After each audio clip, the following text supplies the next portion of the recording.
త్వరగా నెరవేర్చాలని చెప్పేసి ఆటో చేసి అయితే పిలుపునివ్వడం జరిగింది. చాలా అసెంబ్లీ కార్యక్రమం అయితే ఏర్పాటు చేశారు. ప్రధానికి మనతో ఆటో యూనియన్కి సంబంధించిన నాయకులు అయితే ఉన్నారు.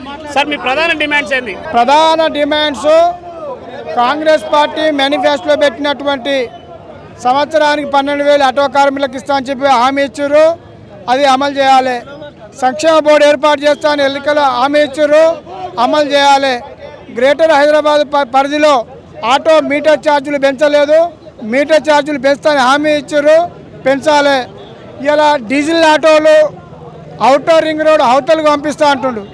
డీజిల్ ఆటో ప్లేస్లో ఎలక్ట్రానిక్ ఆటో ఇచ్చిన తర్వాతనే పంపించాలని డిమాండ్ చేస్తున్నాం.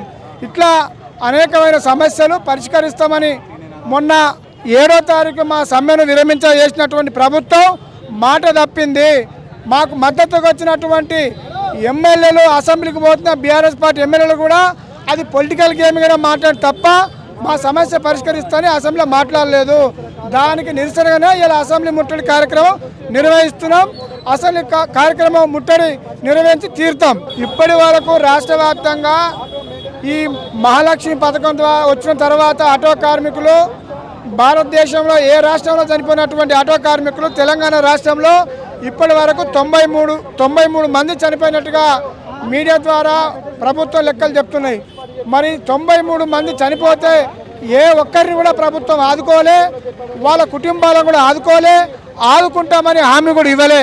కాబట్టి తక్షణమే చనిపోయిన కుటుంబాలను కూడా ప్రభుత్వం ఆదుకోవాలని చెప్పి కూడా మీ మీడియా ద్వారా ప్రభుత్వం డిమాండ్ చేస్తున్నాం. అదే ఇప్పుడు మాకు అర్థమైంది ఏంటంటే, ఓ రాజకీయ పార్టీ ఆటో కార్మికులకు నిజమైన సమస్యగా భావించి మా సమస్య మీద మాట్లాడితే రాజకీయంగా చూసారు కనుకనే ఈరోజు మేము రాష్ట్ర వ్యాప్తంగా మేము ఇలా ఈ అసెంబ్లీ ముట్టడి కార్యక్రమం ఇస్తే మొత్తం రాష్ట్రంలో ఉన్నటువంటి ఆటో కార్మికులను మొత్తం అరెస్ట్ చేసి పోలీస్ స్టేషన్లో అక్రమంగా అరెస్ట్ చేశారు.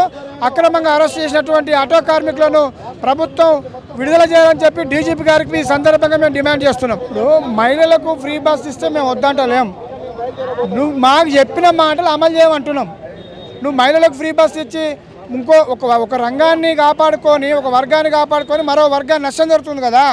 నీ ఓట్ల రాజకీయానికి మమ్మల్ని బలిపీఠం ఎక్కించింది కదా. మేము మా గురించి మాట్లాడుతున్నాం. నువ్వు ఫ్రీ బస్సు మహిళలకు ఇచ్చినావు అని చెప్పి వద్దంటారా అని చెప్పేసి నువ్వు రాజకీయంగా వాడుకుంటున్నావు ముఖ్యమంత్రి గారు.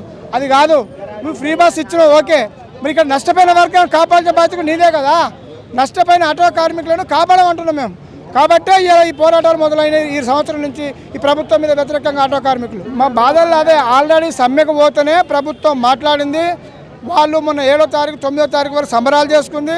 మమ్మల్ని ఆర్థికంగా ఆగం చేసి మీ సంబరాలు చేసుకుంటారు, ఇది సరైనది కాదు.